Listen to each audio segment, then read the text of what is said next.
देश की राजधानी में 2 दिन हुए G20 आयोजन पर मोदी सरकार ने 4100 करोड़ से भी ज्यादा रुपए उड़ा दिए। जी हां, अपनी झूठी शानो शौकत दिखाने के चक्कर में पीएम मोदी ने G20 के लिए आवंटित बजट से 4 गुना ज्यादा खर्च कर दिया। G20 सम्मेलन की अध्यक्षता के लिए 990 करोड़ रुपए का बजट रखा गया था, लेकिन मोदी सरकार ने 4100 करोड़ से भी ज्यादा खर्च कर दिए। दरअसल मोदी जी ने ये करोड़ों का खर्चा अगले साल होने वाले लोकसभा चुनाव से पहले अपनी छवि चमकाने के लिए किया है।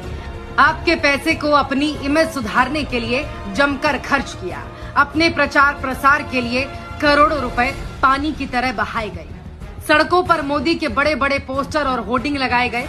मेहमान की नजर किसी गरीब भारतीय पर न पड़ जाए, उसके लिए गरीबों की बस्तियां छुपा दी गई। बेजुबान पर बेतहाशा जुल्म किया गया। देश भर के सारे पकवान बनाए गए और उन्हें सोने चांदी के थाली में परोसा गया और फिर दिन रात टेलीविजन पर अपना गुणगान करवाया गया। और ये सब प्रधानमंत्री ने 2024 चुनाव से पहले अपनी झूठी वाहवाही कराने के लिए किया। ये सारा तामझाम और चमक धमक आपकी आंखों में धूल झोंकने के लिए किया गया, ताकि आप मोदी सरकार की 9 साल की नाकामियां भूल जाएं।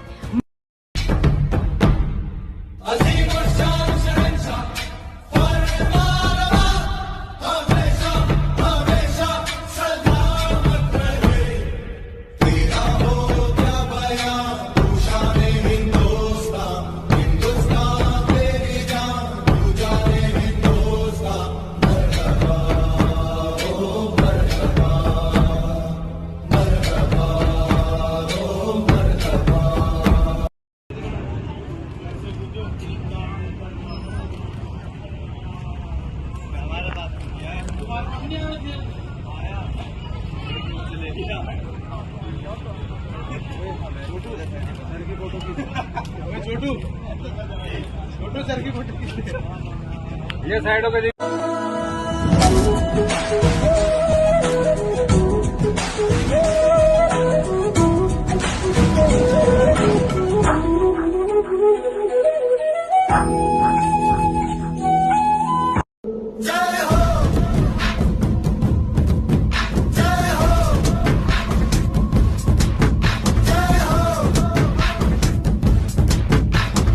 आजा आजा जिंद शामी आने के तले, आजा जरी वाले नीले आसमाने के तले। जय हो जय हो।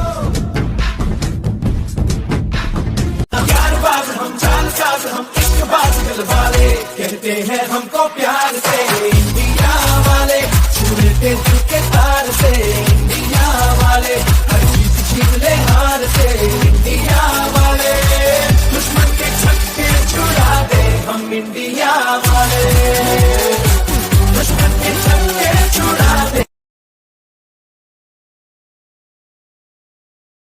यार बाज हम चाल साज हम इश्क बाज दिल वाले, कहते हैं हमको प्यार से इंडिया वाले, छूटे दिल के तार से इंडिया वाले, हर चीज छीन ले हार से इंडिया वाले, दुश्मन के छक्के छुड़ा दे हम इंडिया वाले, दुश्मन के छक्के छुड़ा दे।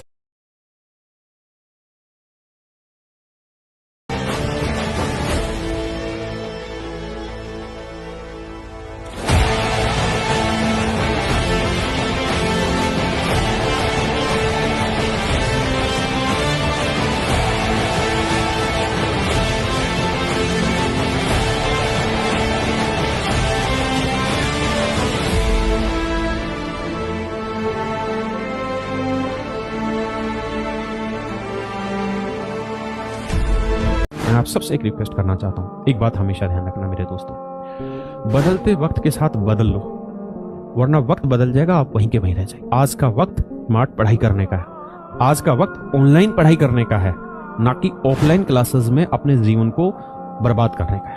नहीं, आज का वक्त वो नहीं है। यूपीएससी जैसे एग्जाम में जहां इतने डीपली पढ़ना पड़ता है, इतना सिंसियर बच्चा होता है, उस जैसे एग्जाम में मात्र 1% बच्चा आज ऑफलाइन पढ़ रहा है, 99% बच्चा ऑनलाइन पढ़ने लग रहा है। तो आप सोचिए, अगर आप आज के वक्त में भी ऑफलाइन में अपना समय खराब कर रहे हैं, आने जाने में, वहां बैठने में, आधी बातें समझ में आती नहीं, तो मेरे बच्चे शायद वक्त आपसे आगे निकल जाएगा।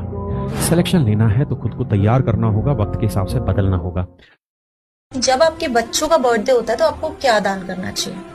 बहुत ही सिंपल सा है और आपकी 400-500 रुपए की कॉस्ट आनी है। आपको 1 लीटर आपको दूध लेना है, 1 किलो आपको आटा लेना है, 2 रोटी लेनी है, 1 किलो जौ या बाजरा ले लेना है, ठीक है। और आपको क्या करना है, अपने बच्चों को उन पे हाथ लगवाना है जिस दिन उनका बर्थडे हो जी। जो 1 लीटर आपने दूध लिया था उसे कुत्तों को पिलाइए, जौ या बाजरा लिया था उसे पक्षियों को खिलाइए, जो आपने आटा लिया था उसकी गोली बनाकर मछलियों को खिलाइए, जी। जो आपने 2 रोटी ली थी उसे गौ माता को खिलाइए। कहते हैं कि गौ माता में सारे देवी देवताओं का वास होता है, बिल्कुल। तो आपने सारे देवी देवताओं को उसका भोजन करा दिया। शक्कर जो ली थी उसे पीपल के पेड़ के नीचे जाके चींटियों को खिला दीजिए। अब आप देखो, आपने 400-500 रुपए की कॉस्ट में कितनी आत्माओं का पेट भर दिया। बिल्कुल। आपको लाखों यज्ञ के बराबर फल जो मिलता है वो फल मिलेगा। आजकल लोगों को लगता है कि ऐसी कूलर, पंखा आदि के सहारे जीवन कट रही है, तो ये हम सब की भूल है। आने वाला समय बहुत भयावह होगा जिसका अनुमान लगाना नामुमकिन है।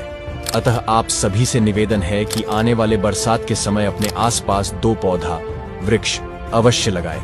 आज भारत में लगभग 400 से 500 करोड़ वृक्ष की आवश्यकता है, नहीं तो अभी ये शुरुआत में 45 डिग्री से 50 डिग्री जाता है, जिसे आगे 55 डिग्री से 60 डिग्री होते देर नहीं लगेगी।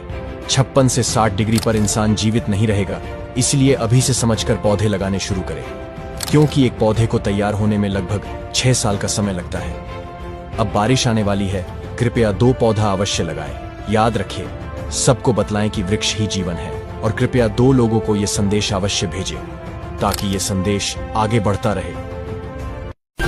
चल की धूल ले लूं मैं, मेरे भगवान आए हैं, बजाओ ढोल स्वागत में।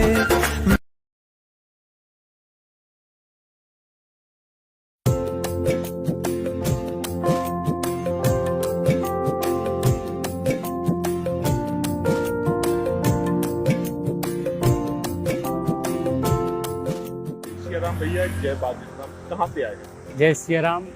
मैं करौली राजस्थान से आया हूँ। राजस्थान से पैदल आए हैं? जी, राजस्थान से पैदल। कितने दिन लग गए? 11वां दिन चल रहा है आज। पैदल चलते चलते? हाँ, पैदल चलते चलते 11वां दिन चल रहा है, और अब मैं छतरपुर और गढ़ा के बीच में हूँ। बागेश्वर धाम क्यों पैदल चल रहा है? इतना परिश्रम, इतनी धूप में, आखिर क्या कारण है? बागेश्वर धाम हमें जो हमारे धीरेन्द्र शास्त्री जी हैं वो बहुत अच्छा काम कर रहे हैं, हिंदू राष्ट्र घोषित करना चाहते हैं, तो हम भी आने वाले भविष्य में भारत को हिंदू राष्ट्र घोषित होता हुआ देखना चाहते हैं कि ये हिंदू राष्ट्र हो। और हमने सुना है वहाँ पर लोगों की अर्जियाँ पूरी होती हैं, तो मैं भी एक अर्जी लेके आया हूँ। मैं इंडिया खेलना चाहता हूँ, मैं स्पोर्ट करता हूँ, तो मैं स्पोर्ट्स में इंडिया खेलना चाहता हूँ और देश को रिप्रेजेंट करना चाहता हूँ, ताकि देश के लिए गोल्ड मेडल लाऊं। तो बागेश्वर सरकार के लिए क्या कहेंगे? यही कहूँगा कि सभी लोग साथ रहें और हिंदू राष्ट्र घोषित करने की मांग को बाबा का उठाने, हिंदू राष्ट्र घोषित करने को बाबा के साथ रहें, ताकि हिंदू राष्ट्र घोषित हो। आप इतने दूर से आए हैं, पैदल आए हैं, अगर बागेश्वर सरकार आपको मिलते नहीं, फिर भी नहीं मिलते, तो क्या कहेंगे आप? अब नहीं मिलते वो तो देखो किस्मत की बात है, मिल जाए ठीक है, नहीं तो मंदिर तो है बाबा का, बालाजी हनुमान जी का, वही है हमारे। अगर उनके दर्शन भी नहीं होते तो भी उनके लिए आपकी आस्था रहेगी? बिल्कुल आस्था तो रहेगी। गुरुजी तो गुरुजी होते हैं, और ये सबसे पहले गुरुजी भी होता है, साथ में भगवान के साथ गुरुजी को भी मानना पड़ता है। तो भैया, जय श्री राम, आपकी आस्था जय श्री राम। सफल हो। जय बाबा।